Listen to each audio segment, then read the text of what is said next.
আমার নিজের খুব কষ্টের জমানো ৫ লাখ টাকা দিয়ে আজকে আমার হাজবেন্ডের ছোট্ট একটা স্বপ্ন পূরণ করলাম, আলহামদুলিল্লাহ। আসলে কত মানুষের তো কত কিছু স্বপ্ন থাকে, বাট আমার হাজবেন্ডের স্বপ্নটা একটু অন্যরকম। তার স্বপ্ন পূরণ করতে আজকে আমরা বের হয়ে পড়লাম বিকালবেলা, আর আজকে সে নিজে আমাদেরকে ড্রাইভ করে নিয়ে যাবে। ঢাকাতে আসছি আমরা 2 দিন হলো, আর ওর জন্য যে কোনো কিছু কিনলে আমি ঢাকা থেকেই কেনার চেষ্টা করি। আজকে আমার একদিক দিয়ে ভালো লাগতেছে, আরেক দিক দিয়ে খারাপ লাগতেছে, কারণ এই ৫ লাখ টাকা আমি খুব কষ্ট করে অনেক দিন ধরে জমিয়েছিলাম। আজকে একদম এক নিমিষেই শেষ হয়ে যাবে, বাট আরেক দিক দিয়ে ভালো লাগতেছে, কারণ আমার হাজবেন্ডের ছোট্ট একটা স্বপ্ন পূরণ হয়ে যাবে, সে অনেক খুশি হবে। তো আমরা সবাই মিলে বের হয়ে পড়লাম বিসমিল্লাহ বলে। ঢাকায় আমরা মুস্কান ভাবিদের বাসায় এসেছি, আমরা সবাই মিলে বের হয়ে পড়লাম। ঢাকায় বের হলে আমার একটা জিনিসই খুব খারাপ লাগে, সেটা হচ্ছে জ্যাম ঠেলে অনেক সময় লাগলো আমাদের বসুন্ধরাতে আসতে। তবে আমি অনেক এক্সাইটেড জিনিসটা কেমন হবে, আর কেনার পর আমার হাজবেন্ড কতটা খুশি হবে সেইটা দেখার জন্য। বসুন্ধরাতে এমনিতে অনেক ভিড় থাকে, আর যেই টাইমে আসলাম এই টাইমটা আসলে ভিড় থাকার মতোই।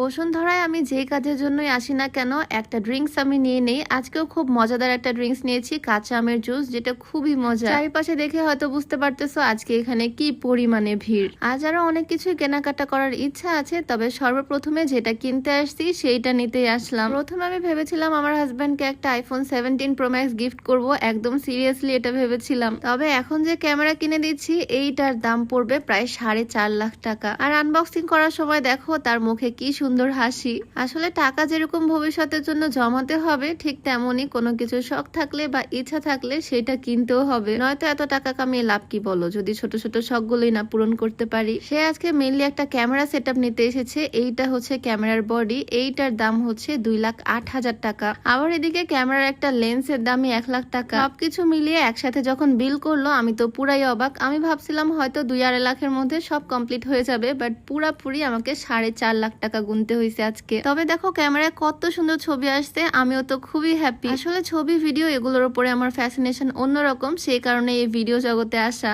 এই ক্যামেরাটা নেওয়ার পর একদিক দিয়ে যেমন মনে হচ্ছে অনেকগুলো টাকা চলে গেল, খারাপ লাগতেছে, আরেক দিক দিয়ে ভালো লাগতেছে, কত সুন্দর একটা জিনিস পেয়ে গেলাম। তবে ক্যামেরা রিলেটেড সবকিছুরই যে এত দাম সেইটা আমার জানা ছিল না। ক্যামেরা ক্যারি করার জন্য একটা ব্যাগ নিয়েছে, এই ব্যাগের দামও 8,000 টাকা। ক্যামেরা স্ট্যান্ড করার জন্য, মুভ করার জন্য একটা গিম্বেল নিয়েছে, মানে ক্যামেরা স্ট্যান্ড, এইটার দামও 50,000 টাকা। মানে কি একটা অবস্থা। আসলে আমার ক্যামেরা সম্পর্কে খুব একটা আইডিয়া ছিল না, সেজন্য আমি এইসব সম্পর্কে জানতাম না। আজকে যখন এসে দেখতেছি সবকিছুর এত দাম, আসলে আমি অবাক হচ্ছি। তবে ফুল সেটআপ কমপ্লিট হওয়ার পর আমার নিজের কাছেও খুবই ভালো লাগতেছে। এখন তো সব কমপ্লিট, এখন শুধু বিল পে করার পালা। এই হচ্ছে আমার ফুল ক্যামেরা সেটআপ, আমার না আমার হাজবেন্ডের। তবে এটা এত পরিমাণে ভারী আমি তো নিজে তুলতেই পারতেছি না। কি সুন্দর রোবটের মতো আমার কমান্ড অনুযায়ী মুভ হচ্ছে। ক্যামেরা